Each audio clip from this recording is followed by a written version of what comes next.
4장의 내용이 여러분 시스라의 철병거 900대의 부대에 짓밟히면서 수십 년 동안 고생했던 이스라엘 민족을 구원하시는 하나님의 구원 이야기를 스토리 형태로 담고 있다면 5장은 그 모든 내용에 대하여 노래로 표현되어져 있습니다.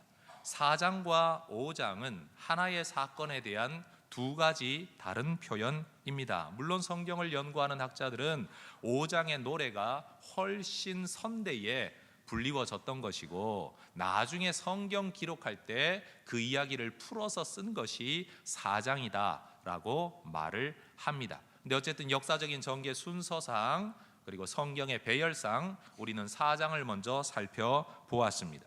여러분, 이렇게 구약의 사람들이 노래를 지어서 부르게 한 이유가 있습니다. 이것은 혼자 부르는 노래가 아니라 노래를 지어 백성들에게 가르쳐 외워 부르게 만들었던 노래입니다.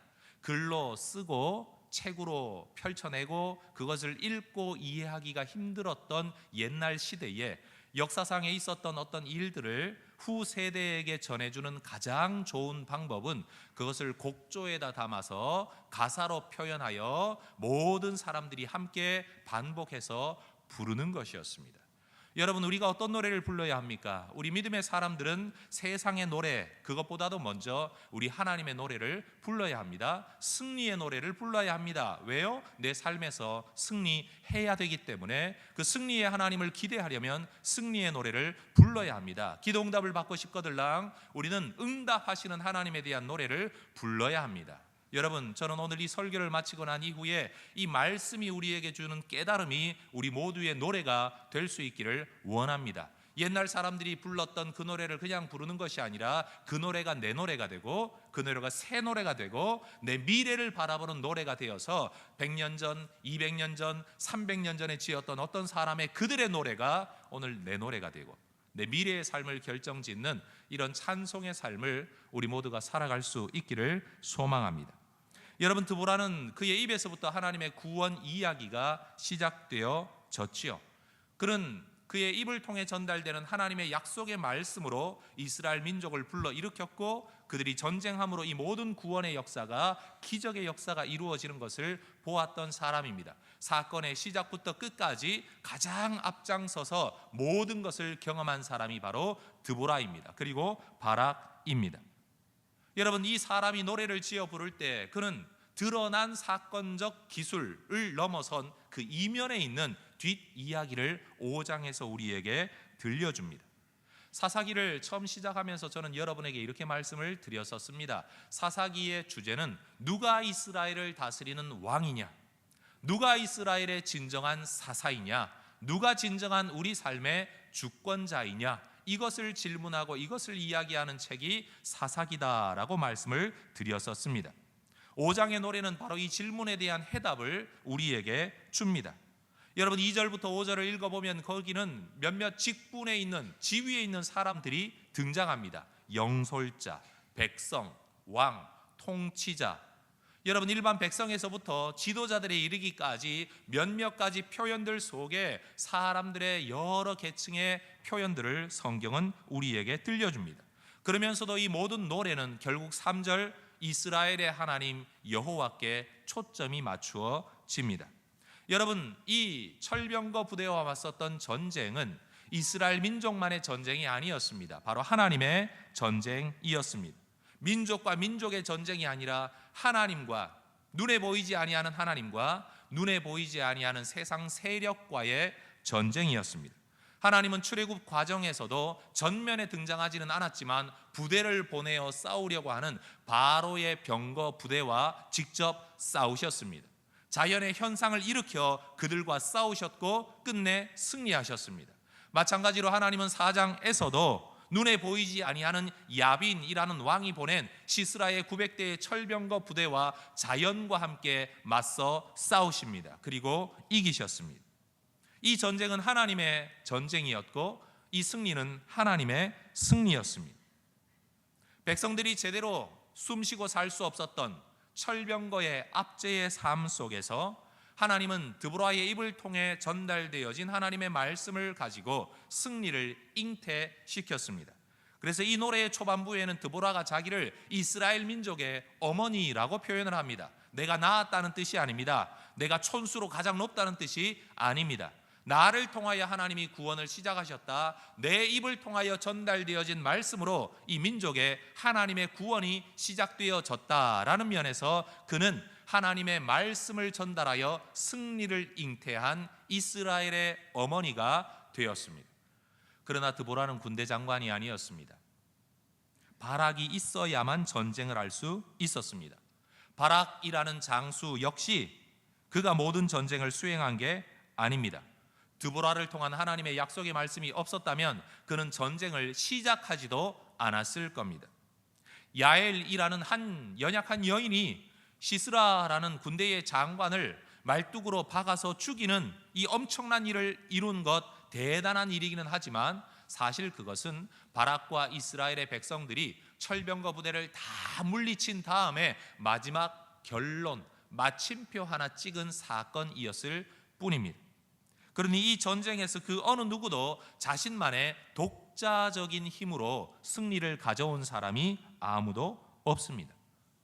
여러분, 그렇기 때문에 많은 등장인물들, 드보라, 바락, 야엘, 또 주변의 이스라엘의 백성들, 많은 사람들이 이 전쟁 과정에 등장하고는 있지만 진짜 이 전쟁의 승리의 주역은 사람이 아니라 하나님이십니다. 가나안 왕 야빈이 전면에 등장하진 않지만 이 전쟁의 패자였던 것처럼 우리 하나님이 눈에 보이게 세상 가운데 나타나지는 않으셨지만 우리 하나님은 배후에 계신 진정한 승자이셨습니다. 우리가 살아가는 인생의 무대에 우리의 눈에는 사람들만 보여집니다. 그러나 사람만 존재하는 것이 아닙니다. 내 인생 내가 사는 것 같지만 내 뜻대로 다 사라지는 것이 절대로 아닙니다. 사람이 모두 자기 소견에 옳은 대로 살아가고 있지만 이 모든 판단과 행동 뒤에는 우리 하나님께서 역사하고 계십니다. 여러분, 잊지 마십시오. 우리는 하나님과 함께하는 삶을 살아가고 있습니다. 철병거에 맞서서 나는 이길 수 없다는 절망에 마음에 허물어짐이 있는 바로 그 자리에서도 우리 하나님 우리와 함께하고 계십니다. 내가 볼 때 빨리 없어지면 좋겠는데 없어지지 않는 상황은 하나님이 뜻하신 바가 있어서 우리를 잠시 억눌림 당하도록 허용하신 것뿐이지 그 어려움이 하나님이 떠난 증거가 오히려 아니라는 것을 우리는 알아야 합니다. 여러분, 하나님은 우리 인생의 사사이십니다. 왕이십니다. 주권자이십니다. 통치자이십니다. 우리의 장수가 되십니다. 우리를 이끌어 승리케 하실 분이 우리 하나님이시라는 사실입니다. 그래서 드보라는 이 노래를 시작할 때부터 계속 반복해서 외칩니다. 여호와를 찬송하라. 2절에서 3절에서 9절에서 드보라는 끊임없이 여호와를 찬송하라고 말합니다. 특별히 10절의 말씀을 보면 흰 나귀를 타는 자들, 양탄자를 깔고 앉은 자들, 걷는 자들, 요즘 말로 하면요, 흰 나귀는 검은색 한 5000cc쯤 시커먼 세단을 타는 사람들, 여러분, 양탄자를 깔고 앉은 자들 그러면 뭐 괜찮은 차를 타는 사람들, 걷는 자들은요 뚜벅이 또는 지하철 타고 다니는 사람들, 이런 뜻이에요. 그 당시의 삶의 수준, 지위 고하를 막론하고 모두가 하나님을 찬양하라고 말합니다. 11절을 보면 양들을 이끌어 우물 곁에 끌어다가 물을 먹일 때라도 여호와를 찬양하라고 말합니다. 그러니 그의 삶의 수준이 어떠하든지, 삶의 형편이 어떠하든지, 그 상황이 어떤 자리에서든지 우리는 하나님을 찬양해야 된다고 말합니다. 이유가 뭡니까? 구원자로, 승리자로 우리 삶에 찾아오셔서 우리를 이기게 하시는 하나님이시기 때문에 그렇습니다. 여러분, 우리의 삶에 우리 주님은 이미 예수 그리스도를 주셔서 우리를 이기게 하셨습니다. 죽음을 이기게 하셨고 죄를 이기게 하셨습니다. 마귀를 이기게 하셨습니다. 여러분, 우리는 이 땅을 살다가 죽겠지만 우리는 영원한 생명을 보장받은 하나님의 사람들입니다. 주께서 이미 승리하셨습니다. 승리의 장수로 우리의 삶 속에 세상 가운데 오셔서 우리를 승리의 백성 되게 하셨다는 말입니다. 그래서 우리는 여호와를 찬송해야 합니다.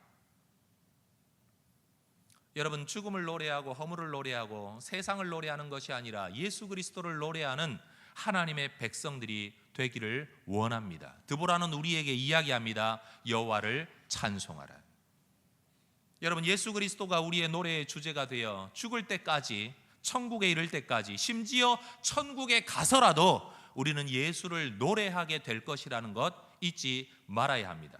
노래방에서 부르는 18번 노래는, 노래방에서 부르는 나의 주된 곡목들은 이 세상에서 끝나고 말겠지만, 예수를 주제로 부르는 노래는 이 땅뿐만 아니라 저 세상에서도 부르게 될 것입니다. 그럼 여러분, 이 땅에서 연습을 잘 하셔야 돼요. 명호야, 너 한 곡 뽑아봐라. 그럴 때 딱 찬송가 532장, 200 몇 장, 98장 딱 찍어가지고 바로 마이크를 들고 하나님 앞에서 부를 수 있도록 여러분, 이 땅에서부터 연습 많이 하셔야 합니다. 드보라는 말합니다. 여호와를 찬송하라. 그런데 여러분, 이 찬송하다라는 말이 인간이 하나님을 향해서 사용할 때는 찬송하다라는 말로 사용되어지지만, 하나님이 인간에게 이 단어를 사용하면 이것은 축복하다라는 단어로 번역이 되는 단어입니다. 우리가 사용하는 한국어의 의미상의 제한 때문에 우리가 찬송은 찬송이고 축복은 축복이라고 생각을 하지만, 사실 이 두 개의 표현은 성경상에서 하나의 단어입니다. 하나님이 사람을 찬양하다라고 쓰면 이건 찬양이 아니고 축복하는 것이고, 인간이 하나님을 축복하다라고 말할 땐 이건 축복이 아니고 하나님을 찬양한다는 거예요. 더군다나 성경을 연구하는 사람들이 이렇게 말을 했습니다. 이 단어가 전쟁이나 위급한 상황 속에서 여호와를 찬양하라 라고 선포되어질 때에는 마치 축복의 의미처럼 우리가 하나님을 위하여 너의 모든 것을 내어놓아라 라는 말로 이스라엘 백성들에게 이해되어졌다는 겁니다. 왜요? 축복이라는 것은 가지고 있는 것 중에 하나를 그냥 주는 게 아니라, 하나님이 우리를 복 주신다고 말할 때는 하나님의 모든 것을 아낌없이 다 쏟아부어 주시되 아들까지 내어주시는 것, 그게 진정한 축복 아니겠습니까? 그러니 우리가 하나님을 축복한다라고 말할 때, 여러분, 하나님이 무슨 일을 하실 때에 우리에게 하나님을 찬송하라라는 이 말은 단순히 노래 불러라 라는 뜻이 아니라, 하나님이 우리를 위하여 모든 것을 아낌없이 내어주는 축복을 하시듯이 우리도 하나님을 위하여 우리의 모든 것을 아낌없이 내어드려야 한다라는 명령이라는 것이죠. 그래서 여러분, 드보라의 노래는 바로 이러한 축복 찬양이라는 이 단어의 그 양면적인 것을 우리에게 구체적으로 보여주는 노래입니다.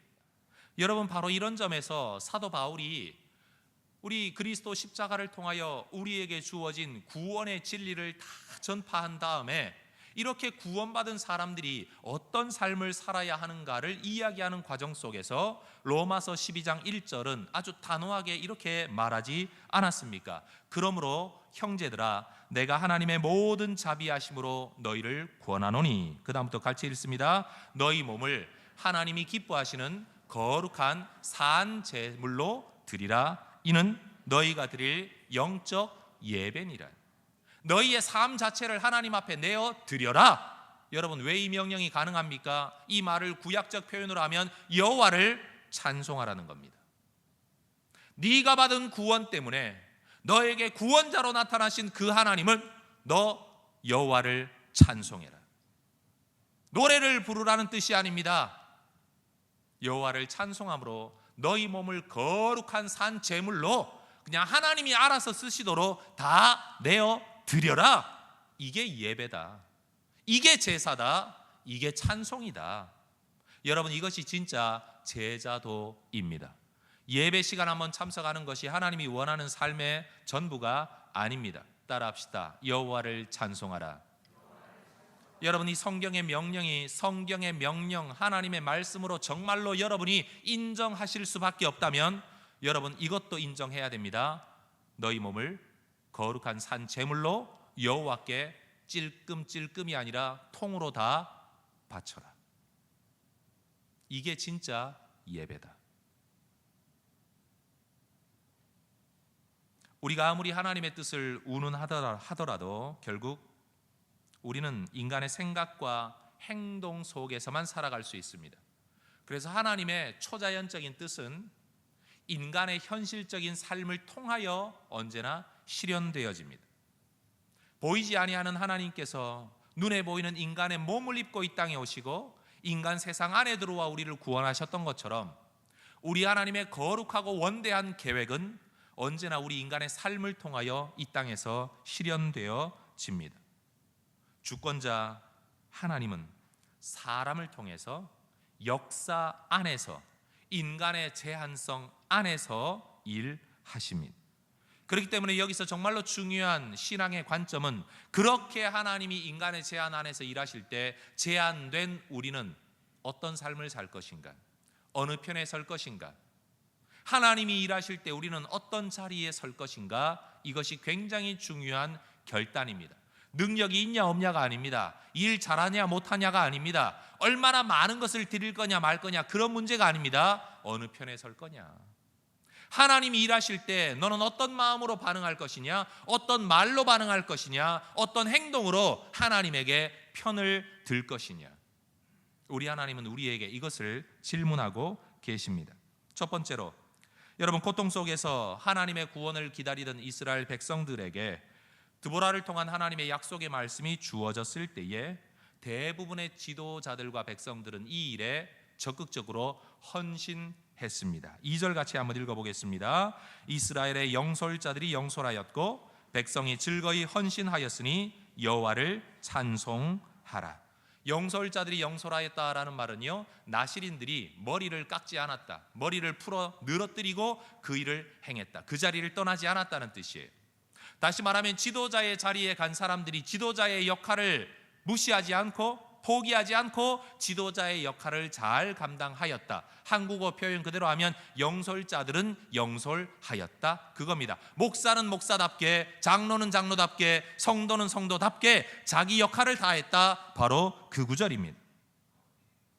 여러분, 하나님의 전쟁을 위하여 지도자는 지도자로서의 책임을 다하고 백성들은 백성들로서 자발적으로 그들을 따랐습니다.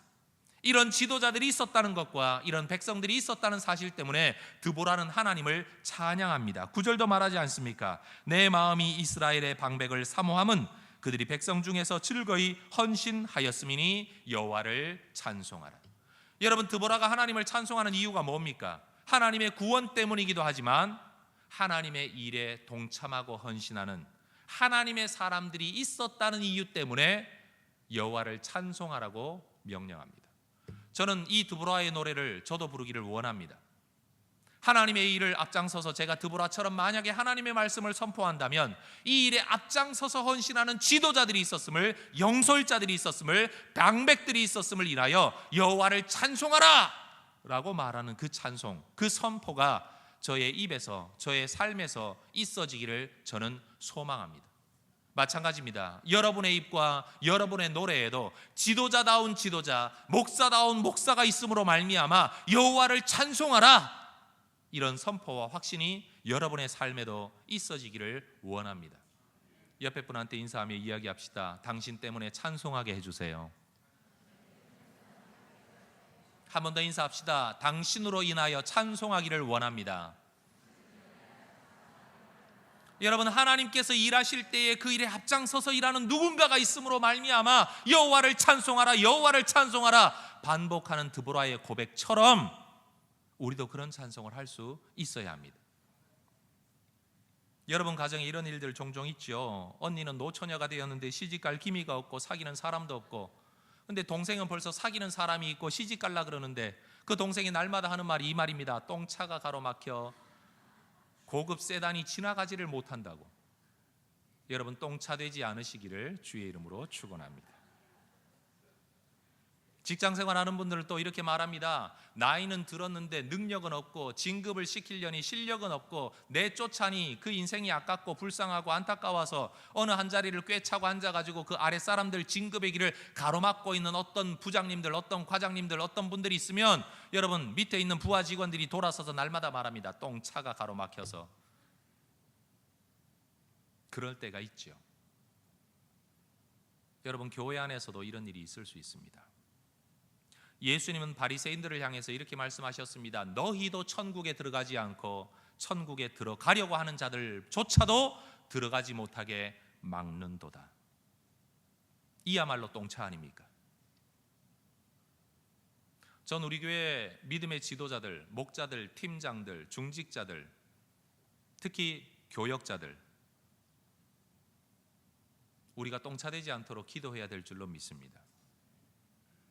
자기도 하나님의 말씀에 앞장서지 않을 뿐만 아니라 앞장서려고 하는 자들의 길을 가로막고, 우리 교회는 그런 거 안 해, 옛날엔 그런 거 안 했어, 설치지 마, 나대지 마, 네가 우리 교회 몇 년이나 되었다고, 이 모양 저 모양으로 하나님의 말씀이 선포되어져서 그 말씀을 받들어 뜨거운 가슴으로 순종하려는 사람들의 앞길을 가로막는 자들, 여러분, 우린 그런 자들이 되어서는 안 됩니다. 오히려 어떻게 믿어야 될까요? 어떻게 해야 될까요? 아무 생각 없이 살아가는 사람에게 이 길로 가면 하나님 기뻐하십니다, 이 삶을 살면 하나님께 상을 받을 수 있습니다, 이렇게 살 때 우리 하나님 역사하십니다라고 그 길을 이끌어주는 자, 열어주는 자, 여러분, 우리의 지도자들이 그러한 자들이 되어야 할 줄로 믿습니다. 예수님께 책망받았던, 자기도 상을 받지 못하는 삶을 살아갈 뿐만 아니라 상 받을 길도 가로막아서서 다른 사람도 못하게 만드는 사람. 목원들은 뭔가를 하고 싶어 하는데 목자가 게을러 터져가지고 목사한테 보고하기는 맨날 모이기를 싫어해요, 모이기를 싫어해요, 모이기를 힘들어해요 라고 말해놓고 정작 자기가 모이기 싫어가지고, 목원들은 모이고 싶어 하는데, 기도하고 싶어 하는데, 모임 시간 좀 더 길게 하면서 많이 사랑을 나누고 싶은데 자기가 일이 바빠 놓으니까 안 하고 말이야. 팀장들이 나서서 일을 해야 되는데 팀장이 일을 안 하니까 팀원들이 팀장님이 계신데 제가 앞장설 수도 없고 뭐라고 말을 할 수도 없고. 여러분, 그런 똥차 되지 않기를 주의 이름으로 축원합니다. 하나님 나라 복음을 위하여 전도하고 싶은데 교회가 도대체 전도하는 프로그램도 없고, 전도는 하고 싶은데 전도 훈련도 안 시켜주고, 하나님을 위하여 뭔가 내어놓고 싶은데 뭘 해야 될지 말아야 될지 아무런 길도 제시하지 못하는 교회라면, 여러분, 어떻게 그런 교회가 찬양의 이유가 될 수 있겠습니까? 지도자다운 지도자, 교회다운 교회, 정말로 하나님의 은혜의 빛 안으로 우리를 이끌어 드리는 그런 하나님의 지도자들, 그런 일꾼들이 되기를 주의 이름으로 축원합니다. 그런데 여러분, 이렇게 지도자들에 대한 개괄적인 이야기 이후에 드보라는 한 지파 한 지파의 이름을 들어 그들을 인정해 줍니다. recognition. 그들을 기억합니다. 알려줍니다. 마치 교회가 큰 행사를 마치고 나면 주차 안내팀 정말 수고 많으셨습니다, 이 더운 날에 땀 삐질삐질 흘리면서 땀을 쏟아내면서 주방에서 수고하셨던 분들, 예배당을 안내하셨던 분들, 이 일을 위하여 수고하셨던 모든 분들, 이렇게 한 분 한 분 언급해서 알아줌으로 격려하듯이, 드보라는요 4장에서는 그냥 나가 싸워서 이겼다 이걸로 끝났는데 5장에서는 누가 이 일에 앞장을 섰는지 한 지파 한 지파, 특별히 그 지파 안에 한 족속 한 족속의 이름을 거명하면서 그들을 알려줍니다. 14절 15절 이렇게 말합니다. 에브라임에게서 나온 자들은 아말렉의 뿌리 박힌 자들이요, 베냐민은 백성들 중에서 너를 따르는 자들이요, 마길에게서는 명령하는 자들이 내려왔고 스불론에게서는 대장군의 지팡이를 잡은 자들이 내려왔도다. 15절 이사갈의 방백들이 드보라와 함께하니 이사갈과 같이 바락도 그의 뒤를 따라 골짜기로 달려 내려가니. 18절 스불론은 죽음을 무릅쓰고 목숨을 아끼지 아니한 백성이요, 납달리도 들의 높은 곳에서 그러하도다. 에브라임, 베냐민, 므낫세 지파의 장자 가문인 마길의 집안과 스불론, 이사갈, 납달리 지파 등, 여러분, 하나님의 전쟁에 앞장섰던 한 지파 한 지파의 이름을 거명합니다.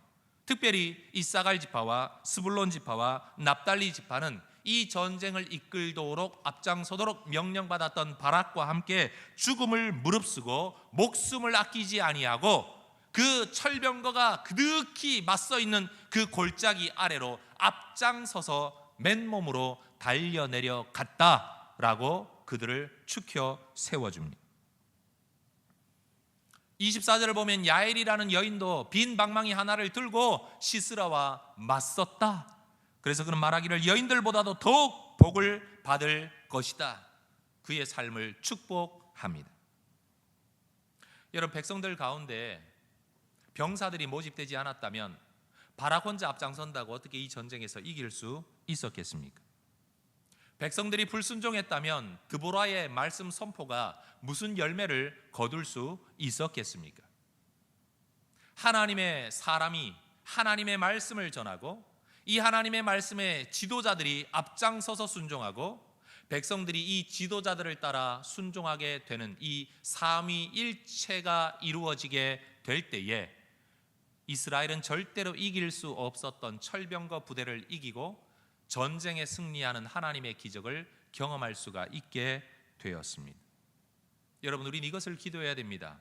언제나 하나님의 진리의 말씀이 선포되어지도록, 지도자들은 앞장서서 이 말씀에 순종하도록, 성도들은 그 지도자들의 뒤를 따라 이 일에 전심전력으로 동참하도록, 여러분, 이렇게 살아가는 교회, 이렇게 섬기는 교회는 하나님의 기적을 봅니다. 여러분 기억하십시오. 하나님의 기적은 넉넉히 앉아있는 사람에게 나타나지 않습니다. 하나님 한번 해보세요 하는 사람에게 절대 기적 나타나지 않습니다. 시니컬한 사람에게는 기적 나타나지 않습니다. 비판적인 사람에게도 기적 나타나지 않습니다. 하나님의 기적은요, 구하는 자에게 나타납니다. 순종하는 자에게 나타납니다. 말씀 붙들고 앞장서 순종하는 자들에게만 기적이 주어지는 겁니다. 그래서 있는 자는 더 받아 누리게 되는 것이고, 없는 자는 그 있는 것도 빼앗기게 되는 겁니다. 늘 비판적이고 뒤에 앉아서 남의 후욕이나 하고 남을 평가만 하는 사람들, 이미 믿음 없는데 그 자리에서 또 믿음 없어지고 또 믿음 없어지고, 그러나 앞장서서 일하는 사람들은 믿음 때문에 앞장섰을 뿐만 아니라 앞장선 자리에서 하나님의 기적을 또 보게 되고, 그것 때문에 믿음이 더 자라나게 되고 더 헌신하게 되고 또 기적을 보게 되는 선순환의 삶을 살아가게 되는 거예요. 그런데 여러분, 모든 백성들이 이렇게 하나님의 일에 앞장선 것만은 아니었습니다. 15절과 16절에 이런 구절이 있습니다. 르우벤 시냇가에서 큰 결심이 있었도다. 16절, 네가 양의 우리 가운데 앉아서 목자의 피리 부는 소리를 들으면 어찌 됨이냐. 르우벤 시냇가에서 큰 결심이 있었도다. 따라합시다. 르우벤 시냇가에서 큰 결심이 있었도다. 무슨 결심이 있었을까요? 이 문장은 좀 다르게 이렇게 해석이 가능합니다. 르우벤 종족들 안에는 요란한 마음의 살핌들과 계산들이 있었다. 따라합시다. 계산이 많았다. 다시 한번 따라합니다. 계산이 많았다. 한 번 더 따라합니다. 생각이 많았다. 무슨 생각이요? 하나님께서 이 일을 행하려고 드보라를 통해 선포하셨고, 바락이 앞장서고 어떤 지파들이 거기에 열심으로 동참하고 있을 때에 르우벤 지파 사람들은 한 시냇가에 모여 앉아가지고 생각이 많았습니다. 토론이 많았습니다. 말이 많았습니다. 이렇게 하자, 저렇게 하자, 이래야 된다, 저래야 된다, 이러면 그게 문제 아니냐, 저러면 이게 문제 아니냐, 그러다가 주저앉아버린 겁니다. 오늘날 머릿속으로 생각하고 계산만 하고 있다가 실행하지 못하고 살아가는 사람들처럼, 20년 전에도 내가 이 생각하고 있었는데 20년이 지난 지금에도 그거 행하지 못하고 머릿속으로 생각만 하고 있다면 여러분은 르우벤 지파와 같은 사람들로 주저앉고 말 것입니다. 왜요? 20년 실행하지 못했는데 20년 지나면 저절로 실행이 되겠습니까? 따라합시다. 마음속에 계산이 많았도다. 한 번 더 따라합니다. 마음속에 생각이 많았도다. 오늘날 하나님 하시는 일에 앞장서 뛰어나가 순종하는 사람들보다는 앉아 계산하는 자가 많습니다. 이 일을 하면 나는 어떻게 될까? 뭘 얻을 수 있을까? 뭘 잃게 될까? 이런 문제가 생기지 않을까? 저런 일이 생기지 않을까? 여러분, 구더기 무서워 장을 못 담그는 사람들이 너무 많다는 거예요. 여러분, 장을 못 담그는 게 그냥 그걸로 끝나면 또 얼마나 좋겠습니까? 장을 못 담그면 어떻게 되죠? 먹을 게 없어요. 얻을 게 없어요.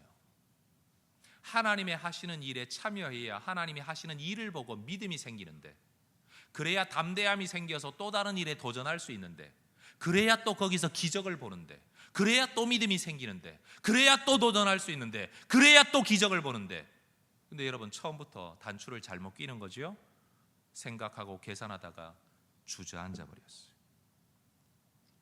하나님의 동원의 나팔 소리는 듣지 아니하고 피리 부는 목자의 나팔 소리나 들으면서, 그래, 그게 우리 삶이지, 우린 이거나 하고 살아야지, 그렇게 주저앉아 버린 사람들, 그들이 바로 르우벤 지파였습니다. 뿐만 아닙니다. 루벤 지파 외에 또 다른 지파들이 있었습니다. 17절 같이 읽을까요? 길르앗은 요단강 저쪽에 거주하며 다한은 배에 머무름이 어찌 됨이냐. 아셀은 해변에 앉으며 자기 항만에 거주하는도다. 길르앗은요, 므낫세 지파가 둘로 나눠져서 정착했는데, 하나는 요단강 건너기 이전, 요단강 동쪽에 미리 정착을 했고, 나머지 반은 요단강을 넘어 가나안 땅에 정착을 했어요. 그러니까 여러분, 요단강을 건너기 이전에 여기에 정착한 므낫세 지파의 절반 중에 대표적 인물이 길르앗이었어요. 그런데 그들은 요단강 동쪽에 거주한다는 이유 때문에 요단강 서쪽에서 일어나는 일에 대하여 무관심하였다는 거죠. 어디 그뿐입니까? 다한 지파 그리고 아셀 지파는 요단강의 서쪽인데, 서쪽도 지중해 해변에 거하면서 여러분 무역업을 하면서 어느 정도 살아가고 있었는데, 여러분 그곳에 가나안의 철병거의 힘이 미치지 않는다는 이유 때문에 그들 역시 강 건너 불구경하듯이 이 일에 무관심하였어요. 그들이 먹고 사는 일에 바빠서 그들은 항만에 거주하고 배에 눌러 앉았어요. 하나님이 일하시는 곳으로 뛰어내려가는 자들이 아니라 자기의 자리에 눌러 앉아버린 사람들. 루벤 지파는 고민이 많아서, 이쪽 지파는 강 건너 불구경하듯이, 저쪽 지파는 내 먹고 살 일이 바쁘니 나는 그 일에 관여치 못하겠다. 그런데 여러분, 이 5장의 말씀을 계속 읽어가면서 성경을 연구하는 사람들은 놀라운 하나의 통찰을 여기에서 우리에게 알려줍니다. 그것은 이것이에요. 여러분, 이 하나님의 전쟁에 동참하지 않았던 사람들이 머물러 앉았던, 주저앉았던 자리가 어디입니까? 루벤 지파는 시냇가입니다. 또 어떤 사람들은 배에 앉았습니다.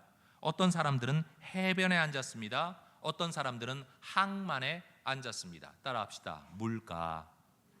다시 한번 따라합니다. 물가. 그들 모두가 물가와 상관이 있습니다. 시냇가, 해변가, 항만, 배, 다 물가와 상관이 있습니다. 그런데 여러분, 오늘 이 본문 속에서 놀라운 하나님의 역사는, 하나님의 구원의 기적이 어디에서 일어났느냐? 19절을 보면요, 무깃도 물가에서 일어났다고 합니다. 21절을 보면 그들이 있었던 기손강을 옛강이라고 말합니다. 왜 옛강이냐? 옛날 물이 흘러내릴 때는 강이었는데 지금은 말라버려 평지처럼 되어져 버린 그곳. 그런데 그곳에 하나님의 폭우가 쏟아지고 홍수가 몰아침으로써 그 물가에서 이스라엘 백성들이 구원을 얻었다는 거예요. 하나님의 기적을 거기서 보았다는 겁니다. 여러분, 하나님이 일하시는 것도 물가였습니다. 하나님의 일하심을 참여하지 않았던 사람들도 머물렀던 것이 물가였습니다.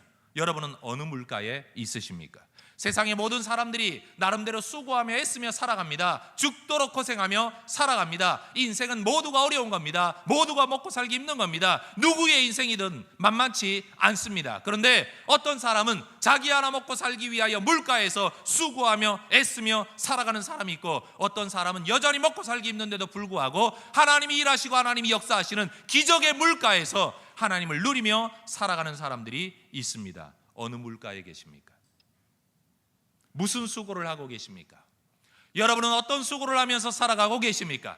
여러분의 수고의 결과, 여러분의 수고의 열매는 내가 수고한 나의 열매를 먹게 될 것입니까? 아니면 이 수고 끝에 하나님의 기적의 열매를 먹게 되겠습니까?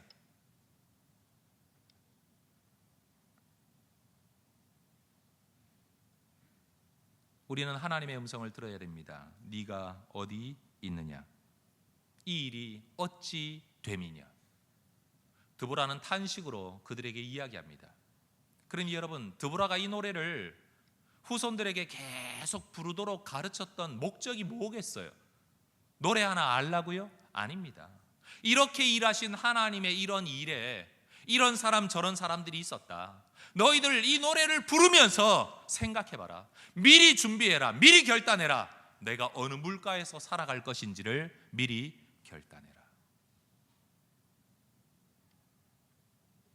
제가 해병대 군목 출신 아닙니까? 우리 교회 부임하고 나서도 워낙 젊다가 보니 예비군 훈련을 수차례 다녀왔습니다. 담임 목사가 예비군 훈련 가는 것을 여러분은 본 적이 없을 겁니다. 더군다나 장교 생활을 해놓으니까 이게 얼마나 오랫동안 불러대는지, 끝날만 하면 또 부르고 끝날만 하면 또 부르고. 우리 아들내미가 저한테 이야기합니다. 아빠가 군복을 입고 나가는 것을 보면서, 아빠 전쟁 나면 아빠 어떻게 해요? 군대 가야지. 아빠는 해성교회 담임 목사인데요, 군대 가야지. 여기는 내가 없어도 설교할 사람 있어. 나는 교회 안 지키고 나라 지키러 갈 거야. 저는 그런 목사입니다. 저는 마음에 결심을 했습니다. 전쟁이 나면 어디 외국으로 피신을 할까? 아니요, 저는 군복 입고 나갈 겁니다. 대해병대의 군목으로서 주저앉아 있을 수가 없죠. 권 목사님 같이 갈 거죠? 네. 여러분, 우리에게 마음의 결심이 필요합니다. 마음으로 노래하며 미리 준비해야 합니다. 여러분은 어느 물가에서 살아가실 겁니까? 제가 아들에게 계속 이렇게 말을 했어요. 야, 도망가도 죽는다. 요즘은 어디가 안전한 데가 있냐? 군대가 제일 안전하다. 그랬더니만 아들이 질문해요. 아빠 혼자 살자고 그럼 군대 갑니까? 부러우면 너도 군인 해.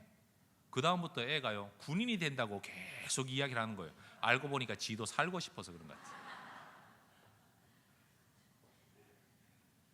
여러분, 만약 하나님께서 오늘 우리에게 우리가 감당할 수 없는 어떤 명령을 내리신다면 여러분 어떻게 하시겠습니까? 그때 가보고 이야기 들어보고? 아니요, 우리는 오늘 노래를 불러야 합니다.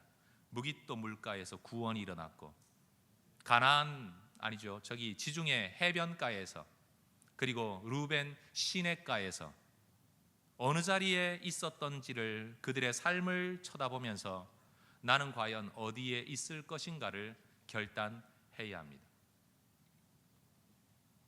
전 우리 교회 중직자들이요, 목숨을 건 사람들이 중직자가 되면 좋겠어요.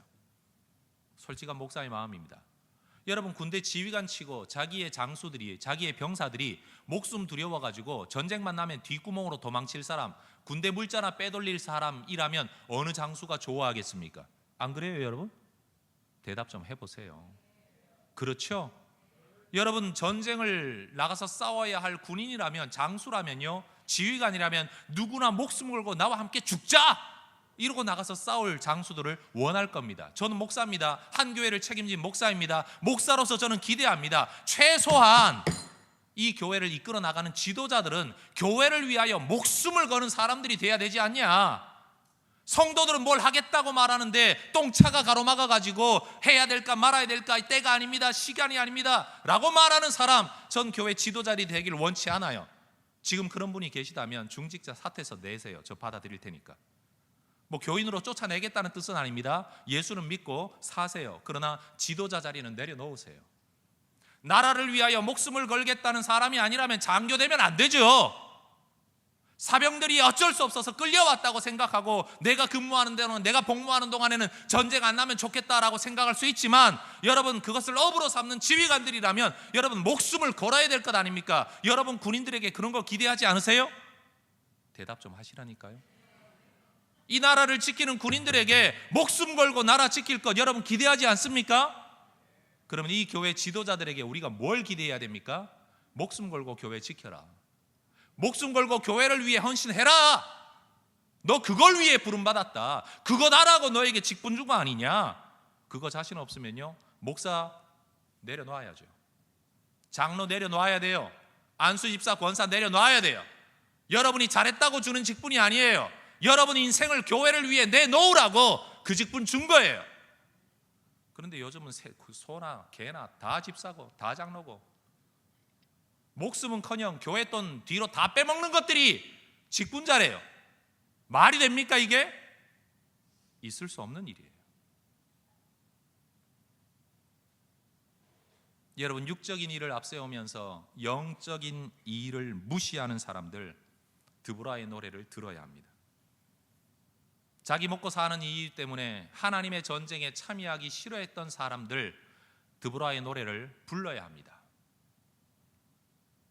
성도 여러분, 앞으로 우리 교회 일꾼을 세우고 중직자를 세울 때는 이 사람이 교회를 위하여, 복음을 위하여, 하나님을 위하여 목숨 걸 사람인가를 보고 뽑으십시오. 장로 숫자 적어도 괜찮습니다.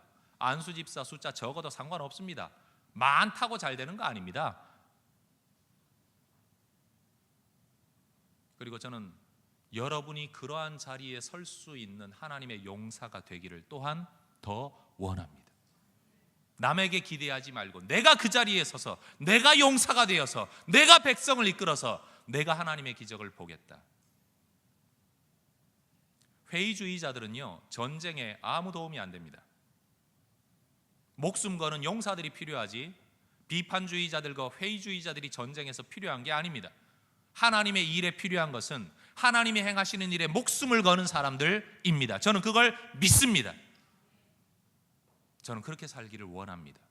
남의 교회 목사님들 대한민국 교회가 이랬다 저랬다 비판하고 문제가 있다라고 말하는 사람이 아니라 내가 세워진 이 자리에서 내가 맡아 지켜야 할 철책이 몇 미터가 될지 몇 킬로가 될지는 모르지만 이건 내가 목숨 걸고 지키겠다, 뚫리지 않게 하겠다. 여러분, 그것이 저의 사명이라고 저는 믿습니다. 이 예배당에서만큼은 하나님의 말씀이 정말로 진리대로 선포되어 져야 되겠다. 귀를 간지럽히는 이야기, 아무렇게나 살아도 괜찮다고 말하는 위로의 이야기가 아니라 진짜 제대로 살아야 진짜 하나님이 역사하신다. 저는 그렇게 말하는 목사가 되고 싶습니다. 전 여러분과 함께 그렇게 싸우는 하나님의 사람이 되기를 원합니다. 드보라는 도저히 이길 수 없었던 이 전쟁에서 이길 수 있었던 이유가 하나님, 용사 되신 하나님, 앞장서 전쟁하시는 하나님, 그 하나님의 도우심과 함께 순종했던 지도자들과 백성들이 있었기 때문이라고 우리에게 이야기해 줍니다. 해성교회 하나님의 역사가 일어나려면 하나님의 역사가 있어야 합니다. 근데 이건 하나님이 하실 일입니다.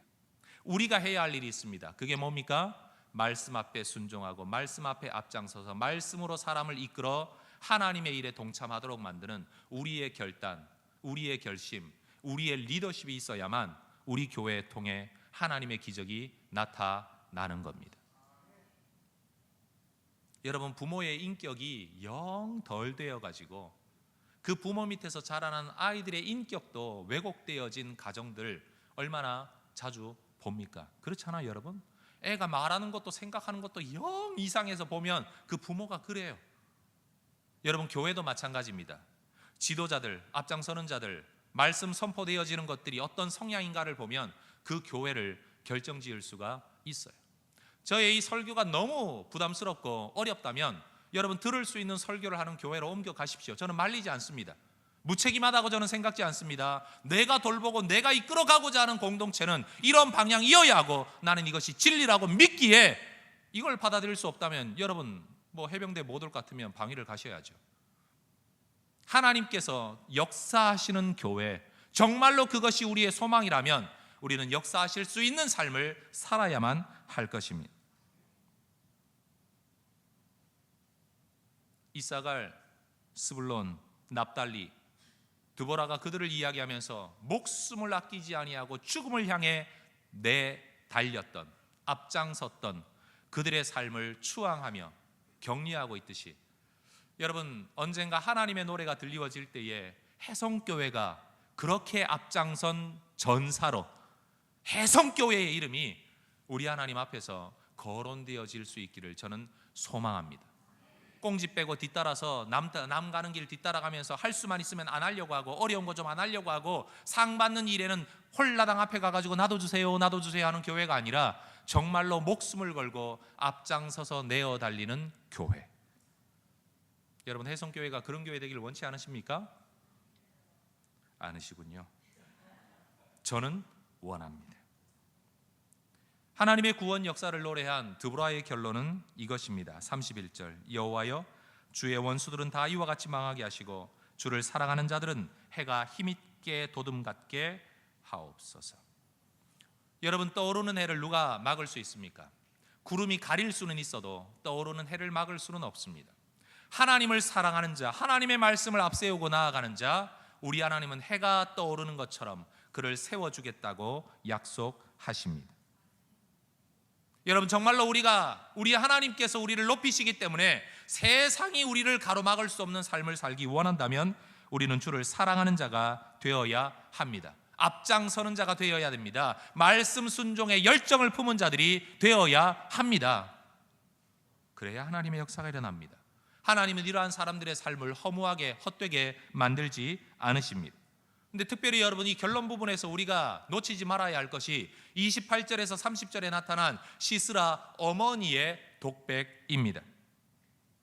늘 전쟁에서 승리했던 아들, 언제나 전쟁을 마치고 집으로 돌아올 때는 어머니에게 베풀어주는 많은 선물을 가지고 돌아왔던 그 아들이 오늘은 왜 안 오나? 오늘은 왜 안 오나? 아니야, 올 거야, 올 거야, 올 거야. 처자들을 얻어서 올 거야. 예물들을 가지고 돌아올 거야. 그런데 여러분, 이 여인이 노래하는 자리가 어떤 자리입니까? 석양이 내리는 쓸쓸한 창가입니다. 언제나 승리했던 아들. 그런데 성경은 우리에게 이것을 말합니다. 아무리 승리하고 아무리 권력이 있고 아무리 힘이 있었던 사람이라고 할지라도 그 아들을 의지하고 있는 자, 그 어머니, 자기 아들이 죽은 줄도 모르고 돌아올 거야, 돌아올 거야, 헛된 기대 속에 살아가고 있는 이 어머니의 모습을 우리에게 보여주면서 하나님을 의지하는 자는 해가 힘있게 도둠 같지만 인간을 의지하는 자는 석양에 지는 노을빛처럼 허무하게 끝날 수밖에 없다는 것을 성경은 우리에게 알려줍니다. 화무 11홍, 열흘 동안 붉은 꽃이 없는 것처럼 여러분, 권력이 있으면 얼마나 가겠으며 지식이 있으면 여러분 그 지식으로 뭘 얼마나 행해 나갈 수 있겠습니까? 여러분, 하나님이 우리의 왕이십니다. 하나님이 우리의 사사이십니다. 하나님이 우리의 장수이십니다. 그렇다면 우리는 하나님의 말씀 앞세워 하나님의 기적이 나타나고 하나님이 일하시는 물가에 나아가야 우리의 삶이 떠오르는 해와 같게 됩니다. 드보라의 노래. 여러분, 이 드보라의 노래가 단순히 드보라의 노래로 끝나지 아니하고 여러분, 사실은 그 옛날 미리암의 노래였고 또 나중에 나타날 한나의 노래이며 이것이 마리아의 노래이고 이것이 성경의 주제라는 사실을 우리는 잊지 말아야 합니다. 구약에나 신약에나 옛날에나 지금이나 이것이 바로 하나님의 진리입니다. 그래서 저는 한나의 노래의 일부 성경 구절을 여러분에게 들려드리고 설교를 마치려고 합니다. 사무엘상 2장 10절입니다.